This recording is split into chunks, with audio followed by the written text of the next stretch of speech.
Qu'un la regarda, pas avec fierté, pas avec peur, mais plus profondément. Gratitude.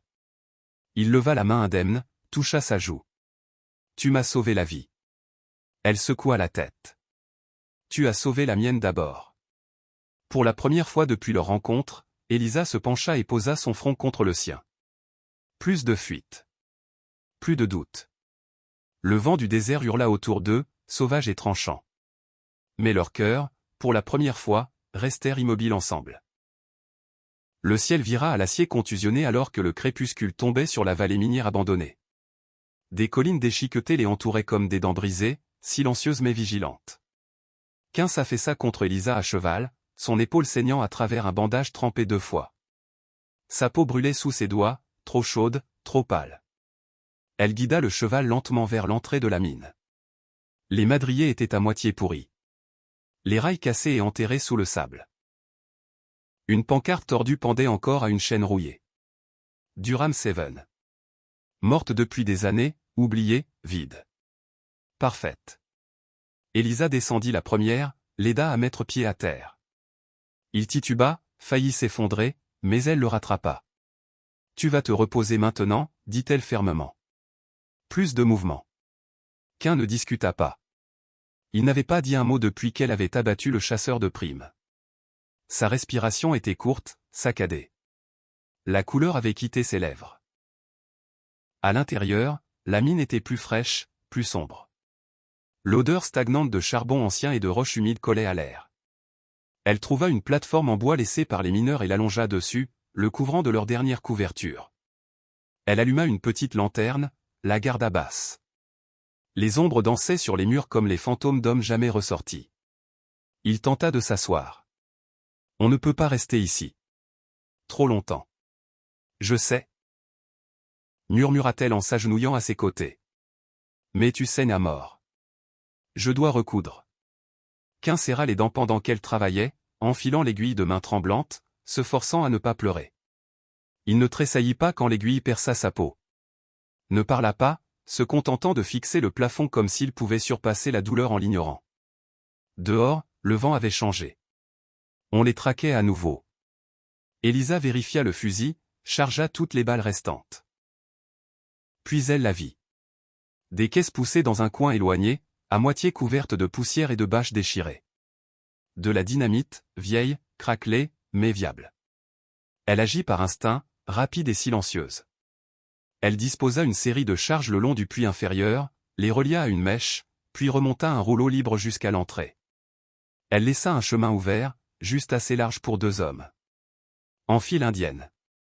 La voix de Qu'un, faible derrière elle. Qu'est-ce que tu fais? Ils entreront, dit-elle. Ils le font toujours. Elisa. Elle se tourna vers lui. Tu as dit que j'avais besoin d'apprendre à tirer. Tu n'as pas dit que je ne pouvais pas apprendre à me battre. Qu'un tenta d'argumenter, mais les mots ne vinrent pas. Ses yeux papillonnèrent et se fermèrent. Elle embrassa doucement son front. Reste avec moi quoi qu'il arrive. 1 heure passa. Puis sabots, bottes, voix. Elle les entendit avant de les voir. Au moins 4, peut-être 5. Ils rampèrent dans le chemin comme des loups dans le noir. Armes levées, lampe torchée tailla dans les ombres. Elisa s'accroupit près de l'entrée, attendant, mèche en main. Où est-il? Aboya quelqu'un. Ils doivent être là-dessous. Une autre voix. Qu'un est trop blessé pour aller loin. Laissez la fille. L'homme et le contrat. Les yeux d'Elisa se plissèrent. Sa main ne trembla pas. Elle laissa passer les 2 premiers dans le puits principal. Dès que leurs pieds touchèrent la voie intérieure, elle craqua l'allumette. La mèche siffla. 1 seconde. 2. Boum. La mine rugit comme la gueule de l'enfer s'ouvrant. L'explosion secoua la pierre, envoya feu, roches et fumée hurlaient dans le puits. Des cris résonnèrent une fois, puis rien. Juste silence et l'effondrement lent des madriers et de la poussière. Elisa courut en arrière, toussant, yeux brûlants. Qu'un n'avait pas bougé. Elle tomba à genoux, secoua son épaule. Qu'un, réveille-toi, s'il te plaît. Sa peau était plus froide, sa respiration superficielle. N'ose pas, murmura-t-elle. Ne me laisse pas. Tu ne choisis pas pour nous deux. Elle s'allongea contre lui, le serra fort, tremblante. Je ne te laisserai pas mourir, dit-elle, larmes chaudes sur ses joues. Pas tant que je respire. Pas tant que j'ai des mains pour te tenir. Ses yeux papillonnèrent, à peine ouverts. Tu vas bien? Elle rit à travers un sanglot. Idiot. Qu'un esquissa un sourire fantomatique. Je t'avais dit de ne pas rester. Et je t'ai dit que je choisirais. Elle l'embrassa, salée, rapide, désespérée. Reste avec moi, Qu'un. S'il te plaît, reste. Ses doigts effleurèrent les siens faiblement. Je ne vais nulle part. Ils restèrent allongés sur la pierre froide, cœur martelant, la mine derrière scellée par le feu et la fureur. Elle avait choisi, et cette fois, ce n'était pas pour fuir. C'était pour se battre pour lui. Parce que pour la première fois de sa vie, quelqu'un s'était battu pour elle. Qu'un s'éveilla dans un silence absolu. Le genre de silence qui suit le feu, la douleur, l'effondrement du monde, où seule la poussière sait encore respirer. Ses yeux s'ouvrirent lentement, clignant contre la douce lumière matinale filtrant à travers les fentes de l'entrée effondrée de la mine. L'air était frais maintenant, pas tranchant, mais tranquille, comme si la terre elle-même avait expiré et s'était apaisée. Quelque part dehors, un oiseau lança un cri aigu et clair, puis se tut, comme si même le vent n'osait déranger ce qui avait été décidé dans le sang la nuit précédente. Il bougea. Ou essaya. Le mouvement tira sur son épaule comme si quelque chose en lui avait été brisé, évidé, laissé à couver. La douleur était là, profonde et lente, mais n'était plus urgente, juste un rappel, un fantôme. Puis il la vit. Elisa était assise à ses côtés, genoux contre la poitrine, dos contre le mur de pierre. Sa tête s'était affaissée sur le côté dans le sommeil, mais sa prise sur sa main n'avait jamais lâché. Ses deux mains enroulées autour de la sienne comme pour l'ancrer au vivant. Son visage était barbouillé de suie. Une trace de sang séchait près de sa tempe, mais son expression, quand elle s'éveilla et le vit la regarder, n'avait pas de peur. Seulement du feu. « Tu es réveillé, dit-elle, voix rauque et douce. Je n'étais pas sûr que tu sois encore là. » Il tenta de répondre. Sa gorge était sèche, langue épaisse comme de la poussière. Il avala lentement et rapa, « Je t'avais dit que je ne vais nulle part. » Elle expira tremblante, mi-rire mi-sanglot. Ça se coinça dans sa poitrine sans besoin de mots. Ils restèrent assis en silence longtemps, enveloppés dans le calme de la grotte et l'écho doux d'une vie non prise. Puis doucement, elle demanda, « S'il n'y a plus personne pour te payer à tuer, plus de dettes, de contrats, de cibles, alors qui es-tu, Qu'un ?» Il cligna lentement des yeux, comme si la question était une flèche tirée profondément et justement. Il regarda au-delà d'elle, dans la lumière montante. Puis, après une pause assez longue pour signifier quelque chose, il dit, « Je suis le dernier homme en qui tu as confiance. » Elisa ne bougea pas, ne sia pas. Elle le regarda comme si elle le savait déjà et n'avait besoin que de l'entendre à voix haute. Son pouce effleura sa paume, lent, délibéré. Sa voix tomba en un murmure rien que pour lui. « Et moi, je suis celle qui choisit. » Qu'un la regarda pleinement alors, les traînées de suie sur ses joues, la crasse sous ses ongles, la fermeté sauvage et intrépide dans ses yeux. Elle n'était plus une demoiselle en détresse, une victime, une femme ayant besoin d'être sauvée. Elle l'avait sauvé. Il ne le méritait pas. Ne l'avait pas demandé. Mais il ne le refuserait pas. Ses doigts, faibles mais chauds, se refermèrent sur les siens. « Je ne te laisserai pas regretter, dit-il. »« Je ne regrette déjà pas, répondit-elle. Pas d'excuses. Pas de supplication de pardon. Pas besoin. Juste la mine évidée derrière eux, le sentier devant encore incertain, et entre tout, une vérité fragile, farouche, indéniable. Elle l'avait choisi, et il avait choisi de rester. La ville frontalière de Loretta était le genre d'endroit où les noms s'effaçaient comme du déni musée et les histoires filaient plus vite que le vent sur des toits décolorés par le soleil.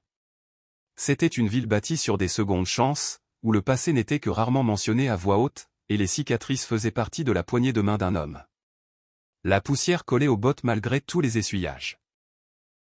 La lumière du soleil transformait chaque porche en or et chaque ombre en cachette. Les ennuis arrivaient d'habitude discrètement, masqués par des sourires au whisky ou le claquement creux d'une selle vide revenant, et les gens savaient baisser la tête. Mais pas ici. Pas maintenant. Pas à la lisière de la ville où un petit café en adobe se tenait sous les branches penchées d'un mesquite tordu. Au-dessus de sa porte battante pendait une enseigne peinte à la main. Les lettres fanées mais fières, Elisa S. Personne ne demandait qui était Ellie. Personne n'en avait besoin. Qu'un cloua le dernier volet de gauche alors que le soleil réchauffait les planches du porche. Ses manches retroussées révélaient la ligne fanée d'une cicatrice de balle sur son avant-bras. À l'intérieur, l'odeur de café flottait avec la brise, forte, amère, ancrante. Elisa se déplaçait derrière le comptoir avec aisance, tablier serré à la taille, une trace de farine sur une joue. Elle fredonnait en servant du thé à deux ranchers qui venaient tous les jeudis matins, argent dans une main et histoire de fantôme dans l'autre. Leur vie s'était réduite à quelque chose de simple, de doux, partagé en demi-sourire, regard silencieux, et le rythme tranquille de gens qui n'avaient pas besoin de mots pour tout signifier. C'était suffisant. Jusqu'à ce que la porte grince. Un homme entra, grand, poussiéreux, manteau traînant le vent. Ses bottes frappèrent les planches comme des avertissements. Il ne sourit pas, ne cligna pas, scruta la salle d'yeux comme du fer froid. Puis il vit qu'un. C'est vous, demanda-t-il, voix craquelée par les miles. Qu'un ne bougea pas, qu'un gravant, continua l'étranger. Chasseur de primes d'Elorn Ridge. Le café se tut. Le café s'arrêta à mi-versement. Les fourchettes planèrent au-dessus des assiettes. Elisa avança. Elle ne haussa pas la voix. Ne tendit vers rien. Elle se contenta de le regarder. Non, dit-elle. Cet homme ne vit plus ici. L'étranger haussa un sourcil. Il tuait sur commande autrefois, continua Elisa. Il appartenait à qui payait le plus. Mais plus maintenant. Maintenant, il n'appartient à personne sauf à moi. L'homme les regarda tour à tour. Ce qu'il vit dans les yeux de qu'un n'était pas une menace, mais pas une faiblesse non plus. Juste un calme. Une paix gagnée à prix fort. Il hocha lentement la tête et tourna les talons. Sortit sans commander.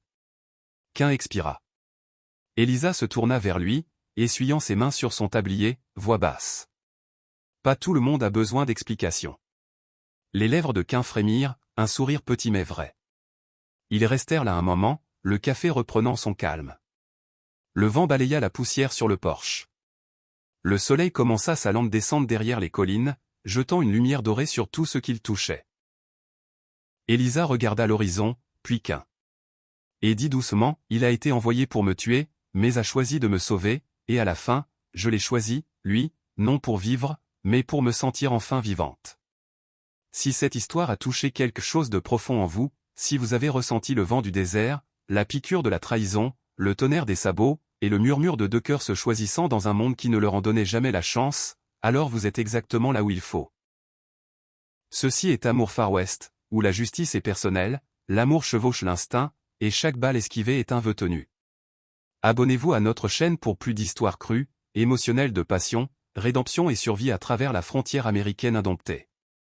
Activez la cloche pour ne jamais rater une histoire où l'amour n'est pas toujours doux, mais toujours vrai. Merci d'avoir été avec nous. À la prochaine tombée du soleil. Elle devait être pendue à l'aube, jusqu'à ce que le plus redouté des gunslingers fasse irruption et la revendique comme sa femme. Cette fille avait empoisonné son patron. Quelqu'un murmura qu'elle avait vidé le coffre et tenté de disparaître dans la nuit. Elle se balancerait avant même que le soleil ne réchauffe le sol. Les murmures rampaient à travers la foule comme des serpents dans l'herbe sèche. Des dizaines de bottes soulevaient la poussière tandis que les habitants de la ville se rassemblaient autour du gibet improvisé au centre de la place de Dry Creek. Des caisses en bois, une corde et deux poutres tordues suffisaient à la ville pour rendre la justice. Ou ce qu'ils appelaient justice.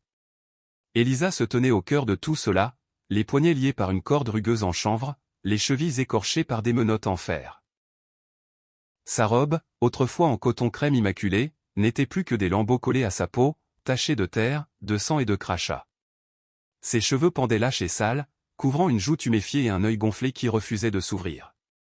Elle ne pleurait plus. Cela s'était arrêté des heures plus tôt. Quelque part entre les coups et le silence, quelqu'un dans la foule lança une bouteille. Elle se brisa près de ses pieds. On aurait dû la laisser au loup, siffla une femme. Brûlez-la, cria un homme. Non, répondit une voix plus âgée. La corde est plus rapide. Le prédicateur lut une page humide. Le shérif Rudd se tenait à côté, bras croisés, mâchant un cure-dent. Aucun d'eux ne la regardait directement. Elisa ne releva pas la tête. Sa respiration était lente, fatiguée. Elle n'était pas coupable, mais à D.R.Y. Creek, être pauvre et indésirable suffisait. La corde fut drapée sur la poutre, bouclée avec soin. Le bourreau, un ivrogne tout sauteux, resserra le nœud coulant, évitant son regard. Le shérif hocha la tête une fois. La corde fut passée autour de son cou. Le bourreau recula. Un instant passa. Puis un tonnerre de sabots explosa dans l'air immobile. Des halètements éclatèrent quand un cheval noir chargea dans la place, projetant la poussière haut en l'air en se cabrant. Sur son dos, un homme en long manteau gris cendré était assis bien droit, son chapeau à large bord ombrageant un visage marqué par la crasse et le silence. Il dégaina un revolver de son côté et tira une fois dans le ciel. Le coup claqua plus fort qu'un fouet, gelant toute la place. « Enlevez vos mains de ma femme » grogna-t-il. Silence.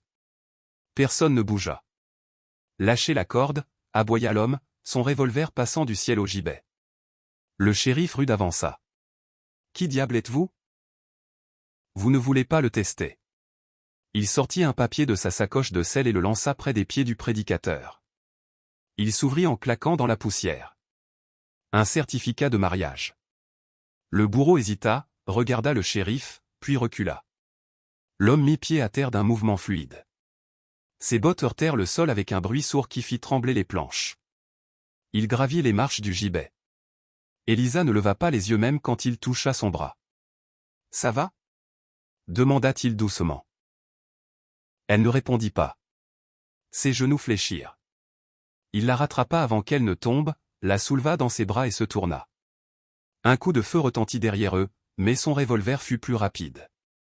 Il pivota, tira, et le tireur s'effondra avant même que l'écho ne s'estompe. Le chaos éclata. Il sauta sur le cheval avec Elisa dans les bras, talonna la bête et fonça à travers la place. Poussière et malédiction dans leur sillage. Des balles lacérèrent l'air matinal. Les gens hurlèrent. Un autre coup de feu. Il se baissa, la protégeant de son corps. Et comme ça, la corde se balança vide, et Elisa avait disparu. Le soleil avait à peine dépassé l'horizon quand l'étalon de Quin traversa les plaines ouvertes, sabotonnant sur la terre craquelée et l'herbe dorée. Elisa était affalée contre sa poitrine, inconsciente, son visage d'une pâleur fantomatique contre la crasse et le sang tachant sa robe déchirée. Il la tenait ferme d'un bras tout en guidant les rênes de l'autre, la mâchoire serrée, les yeux fixés sur les collines déchiquetées au loin. Derrière eux, le lointain mais croissant rugissement de la poursuite résonnait comme le tonnerre dans le vent. D.R.Y. Creek ne la laisserait pas partir facilement. Quin atteignit la fourche du sentier et fit son premier mouvement. Il arrêta le cheval un instant, descendit et le mena dans un lit de rivière asséché, marchant à reculons pour effacer les empreintes de sabots. Puis il fit demi-tour et fila vers l'ouest, traînant une paire de bottes de rechange sur le sentier pour faire croire qu'ils étaient partis par là. Le soleil montait maintenant, brûlant plus fort. Elisa remua une fois, gémit, mais ne se réveilla pas. À la mi-matinée, Quin atteignit un étroit chemin caché derrière un amas d'arbres épineux et de rochers acérés. Là, niché dans la faille des collines, il trouva une petite grotte, fraîche, ombragée, silencieuse. Il allongea Elisa doucement sur la terre tassée, sortit une gourde de sa sacoche et versa quelques gouttes sur ses lèvres. Elle toussa faiblement, puis cligna des yeux. Ses yeux s'écarquillèrent en le voyant. « Où ? Tu es en sécurité. » dit-il simplement, la voix rauque mais basse. « Si je n'étais pas venu, tu te balancerais au bout de cette corde maintenant. Ce n'est pas de la justice. C'est la loi des loups. » Elisa cligna des yeux encore, étourdie. « Pourquoi l'as-tu fait ?» Quin ne répondit pas. Il lui tendit la gourde et se tourna pour surveiller le col en dessous. La question plana entre eux comme de la fumée. Au loin, un nuage de poussière s'éleva. Une posse. Les yeux de Quin se plissèrent. Ils avançaient vite. Trop vite. Les chiens de la ville, marmonna-t-il. Et pire. Il saisit son fusil, un vieux Winchester au fut assombri par la sueur et le temps. Il vérifia la chambre, fit coulisser le levier d'un geste exercé. « Elisa, dit-il sans la regarder. On a des ennuis. Plus d'un genre. Derrière une crête au nord, un second groupe émergea. Manteau noir, chevaux noirs, pas des gens de la ville, des chasseurs de primes. Il reconnut l'un d'eux, Mendes, un traqueur impitoyable d'El Paso qui ne posait jamais de questions, juste des têtes. Il n'était pas là par hasard. Quin jura à voix basse. Les hommes qui l'avaient payé pour tuer Elisa avaient dû apprendre qu'il l'avait laissé vivre. Maintenant, ils rectifiaient leur erreur à coups de balle. Il se tourna vers Elisa. Il faut bouger maintenant. Elle tenta de s'asseoir, grimaçant. Je ne peux pas, si. Tu n'as pas besoin de courir, dit-il. Tu as juste besoin de me faire confiance. Quin la guida à travers un étroit défilé de rochers qui contournait une crête, puis s'accroupit derrière un amas élevé de blocs. De là, ils avaient vu sur le col. Il attacha son cheval à une branche cachée, desserra la selle pour la faire paraître abandonnée. Puis ils attendirent. Le vent se leva, soufflant de la poussière dans leur visage. Elisa frissonna. Quin cala le fusil sur les rochers, ajusta sa visée. Reste baissé. Pas de chevaux, voix. 3 hommes franchirent la crête. 2 de la ville, 1 de l'équipage de Mendes. Quin laissa le premier avancer. Un souffle. 2. Puis il pressa la détente. Le craquement du Winchester brisa l'air. L'homme s'effondra comme une marionnette aux ficelles coupées. Panique. Les autres se dispersèrent pour se mettre à couvert. La balle suivante de Quin abattit le chasseur de primes en pleine rotation, en pleine poitrine. Le troisième s'enfuit, botte dérapant en panique. Quin ne tira plus. Elisa le fixait, les yeux écarquillés, respirant fort. Il abaissa le fusil et la regarda. « Je ne tire que quand je sais ce que je vise, dit-il. » Elle ne dit rien. Mais dans son silence, quelque chose changea. Pas de la peur, pas de la gratitude, mais la première trace de compréhension. Il n'était pas encore en sécurité. Mais dans le silence de Quin et les corps qui refroidissaient en bas, elle vit quel genre d'homme l'avait sauvé. Pas un héros, pas un mari, mais quelqu'un qui ne ratait jamais. Le canyon était étroit, taillé par le temps et le vent en une cicatrice sinueuse de pierres rouges et de silence. Quand Quin trouva l'abri minuscule coincé entre 2 falaises inclinées, le soleil déclinait bas, peignant le ciel de traînées cuivrées et sanglantes. Il descendit sans un mot, souleva Elisa de la selle, encore affaiblie, encore lasse, et la porta vers la petite alcôve rocheuse où le vent ne pouvait atteindre. Il l'allongea doucement sur un sol de terre tassée, lui donna une couverture, puis se tourna pour faire du feu. Des étincelles jaillirent du silex et de l'acier, prenant sur du mesquite sec et des copeaux de pin. Les flammes montèrent, lentes mais régulières. Elisa ne parla pas pendant longtemps. Elle s'assit les genoux ramenés contre la poitrine, les yeux perdus dans la danse du feu. Sa gorge était râpeuse, ses muscles endoloris par des jours de peur, de corde et de fuite, mais son esprit était plus aiguisé que jamais, observant, attendant. Quin s'assit en face d'elle, le feu entre eux. Il nettoya son fusil avec une précision méthodique. Chaque mouvement délibéré, silencieux, exercé. Les ombres jouaient sur son visage, cachant ses yeux, révélant la cicatrice qui descendait le long de son cou comme une fissure dans une armure. Enfin, Elisa trouva sa voix. « Tu n'as jamais répondu, dit-elle. Pourquoi m'as-tu sauvé ? » Il ne leva pas les yeux. « Je l'ai fait. » Ce n'est pas une réponse. Quin s'arrêta, puis la regarda. La lueur du feu dansait dans ses yeux. « Parce que tu n'as pas pleuré. » Elle fronça les sourcils. « Quoi ? Quand ils t'ont traîné dans cette foule, attaché tes mains, serré la corde, tu n'as pas supplié, tu n'as pas crié, tu n'as pas pleuré. » Il s'adossa, bras sur les genoux. Seuls les innocents font ça. Ceux qui savent que la vérité ne changera rien. Les coupables font toujours du bruit. Elisa se tourna vers les flammes, incertaine de se sentir vue ou accusée. « Je n'ai pas pleuré parce que je savais que personne n'écouterait, » murmura-t-elle. « Exactement, dit Quin. C'est comme ça que je l'ai su. » Le silence revint, plus épais. Elle bougea. « Tu en sais plus que tu ne le devrais sur moi. » Les mains de Quin s'arrêtèrent. « Tu savais que ma mère est morte de fièvre. » Elle continua. « Tu savais pour la brûlure sur ma main gauche. Que je travaillais à Riverban. Cet œil. Je t'ai observé pendant 12 jours, coupa Quin, calme mais ferme, avant la pendaison.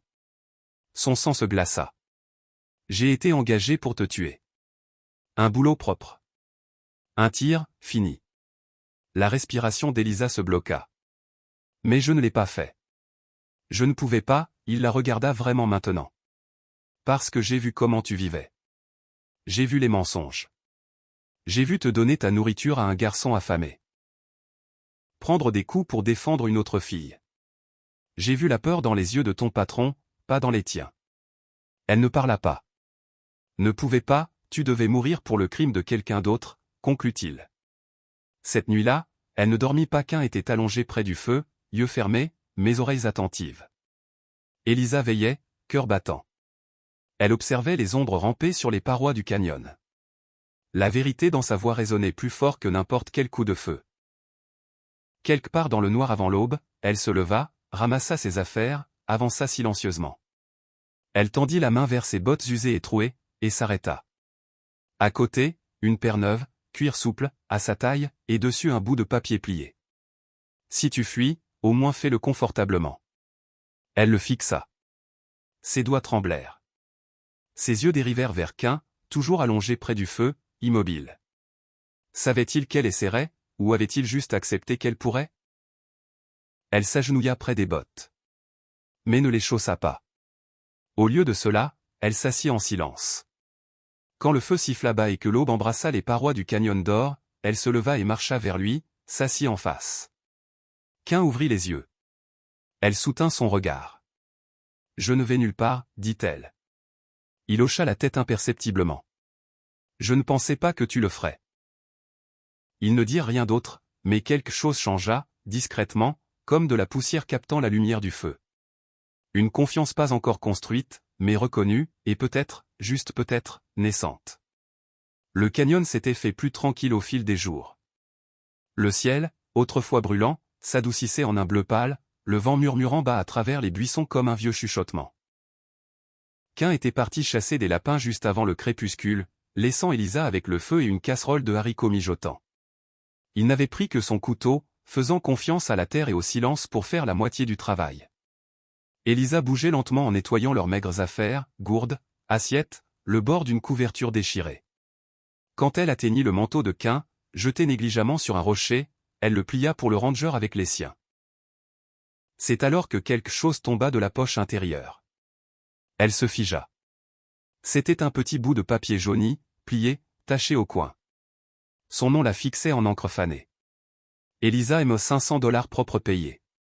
Son estomac se noua, main tremblante. Elle déplia la page complètement. Le message était bref, froid. Pas de fioritures, pas de justification, juste un boulot, une cible, un prix. Elle n'entendit presque pas le bruissement derrière elle. Cain franchit les buissons, un lapin sur l'épaule. Ses yeux croisèrent les siens instantanément. Il vit le papier et ne scia pas. Elle ne dit rien, se contenta de le lui tendre. Cain lâcha le lapin près du feu et s'approcha lentement. Prit le papier de sa main. Le replia sans un mot. « Tu as été engagé pour me tuer, dit-elle, voix basse. »« Oui. » « Pour $500. » Il hocha la tête. « Combien d'autres » demanda-t-elle. « 21, » répondit-il sans hésiter. « Tu aurais été la 22e. » Elisa sentit ses genoux fléchir, mais elle ne s'assit pas. Elle refusa. Elle le fixa, l'homme qui l'avait sorti d'une corde, qui l'avait nourri, protégé, fait du feu quand ses mains tremblaient trop pour frapper le silex. « Tu m'as observé pendant 2 semaines, dit-elle. Tout ce temps. J'essayais de décider, l'interrompit-il. Décider quoi? Sa voix se brisa. Cain la regarda droit dans les yeux. Si tu étais quelqu'un qui méritait de mourir. Il inspira lentement. Tu ne l'étais pas. Elisa détourna le regard, yeux humides maintenant, pas de peur, mais d'une trahison étrange. Elle savait que le monde était cruel, mais pas si précis, pas si méthodique. Cain alla à sa sacoche de sel, sortit le revolver de son holster. Sans cérémonie, il avança et le posa doucement sur le rocher entre eux. Si tu veux que ça se termine, dit-il, tu peux le terminer. La respiration d'Elisa se bloqua. Ses yeux glissèrent vers l'arme. Ses doigts ne bougèrent pas. Cain resta immobile, bras relâchés le long du corps, sans armes. Je ne fuirai pas. Je ne t'arrêterai pas. Pendant un long moment, aucun ne parla. Puis Elisa fit un pas en avant. Sa main se tendit. Elle ne toucha pas le revolver. Elle prit le papier. Le déchira net en deux. Qu'un ne bougea pas. Elle le déchira encore et encore jusqu'à ce qu'il ne reste que des morceaux inutiles voletant dans la poussière comme de la neige. Elle leva les yeux vers lui. Sa voix était rauque. Tu n'as pas fui. Tu n'as pas menti. Tu n'as pas tiré. Qu'un hocha la tête imperceptiblement. Elle lâcha le dernier lambeau dans le feu. Tu m'as sauvé, Qu'un. Maintenant, tu as intérêt à continuer. Il la regarda. Cette même tempête illisible dans ses yeux. J'en ai l'intention, dit-il, si tu me le permets. Elisa ne sourit pas, mais quelque chose s'apaisa dans sa poitrine. Pas de confiance. Pas encore. Mais les cendres de quelque chose qui pourrait l'être. Le désert s'étendait infiniment devant eux, vagues ondulantes de chaleur montant du sable doré et de la pierre fracturée. Les jours se fondirent en nuit, le vent brûlant leur peau, le soleil faisant bouillir chaque souffle. Pourtant, ils avançaient. Qu'un menant fermement à cheval, Elisa derrière, apprenant chaque pas non seulement à survivre, mais à voir la terre comme lui, comme une carte gravée en mémoire. Elle ne s'était jamais crue capable de traverser une telle brutalité vide. Mais avec lui, elle ne se contentait pas d'endurer, elle changeait en son sein. Qu'un lui apprit à viser. Cela commença par des boîtes de conserve et des crânes de lapins posés sur des pierres. Ses mains tremblaient d'abord, reculant à chaque recul du revolver, mais il était patient, lui montrant comment respirer, sentir le poids, attendre l'immobilité avant d'appuyer. Il ne haussait jamais la voix, ne poussait pas trop fort, se contentant de se placer derrière elle, main sur la sienne, voix basse. Ne tire pas pour effrayer, dit-il. Tu tires pour arrêter. Et si tu rates, respire et tire encore. Une nuit sous un ciel parsemé d'étoiles et de silence, elle lui demanda ce qu'il était avant. Comment étais-tu avant tout ça? Qu'un piqua le feu d'une branche. Les flammes dansèrent et craquèrent. J'étais soldat d'abord, dit-il. Puis chasseur de primes, puis rien. Pourquoi rien? Il fixa les flammes longtemps. Parce que tuer est facile. Vivre après, c'est la partie dure. Elisa le regarda alors, pas seulement l'homme au fusil ou celui qui l'avait sorti de DRY Creek. Elle vit le poids sur son dos, les années pressées dans les plis au coin de ses yeux. Les nuits sans sommeil. Je ne pense pas que tu sois rien, dit-elle doucement. Il ne répondit pas, mais quelque chose dans ses épaules se détendit. Ils approchaient du bord des étendues désolées quand cela arriva. L'embuscade fut rapide. Sans avertissement. Juste le craquement d'un fusil, puis l'écho. Qu'un recula en selle, du sang fleurissant sur son épaule gauche. Il heurta le sable durement, gémissant, main cherchant son arme. Elisa se figea. Un homme surgit derrière un amas de rochers. Revolver levé, visage balafré, gilet noir. Un des hommes de Mendes, sans doute. Lâche-le, aboya Théil, visant la poitrine de Qu'un. Cette fois, tu restes à terre. Qu'un leva son revolver de sa main valide, mais il était trop lent. Elisa bougea. Elle ne pensa pas, ne parla pas, visa et tira. Le revolver recula dans sa main, plus fort que le tonnerre. Le corps de l'homme tressaillit quand la balle le frappa en pleine masse. Il tituba, yeux écarquillés d'incrédulité, puis s'effondra, son arme glissant dans le sable à côté. Le silence suivit. Total, affreux. Qu'un roula sur le côté, serrant son épaule, respirant fort. Elisa resta immobile, le revolver encore levé, bras tendus, bouche tremblante. Des larmes coulaient sur ses joues, mais ses mains ne retombèrent pas. Qu'un la regarda. Ça va, demanda-t-il les dents serrées. Elle hocha la tête une fois, tremblante. Puis lentement, elle abaissa l'arme. Ses genoux cédèrent et elle s'agenouilla à ses côtés. Son sang imprégnait le tissu. Elle pressa sa main sur la plaie. Je n'ai pas pensé, murmura-t-elle. Tu t'en es bien sorti, dit-il en grimaçant. Je l'ai tué. Oui. Je ne voulais pas, je sais, mais je le referais si ça te gardait en vie.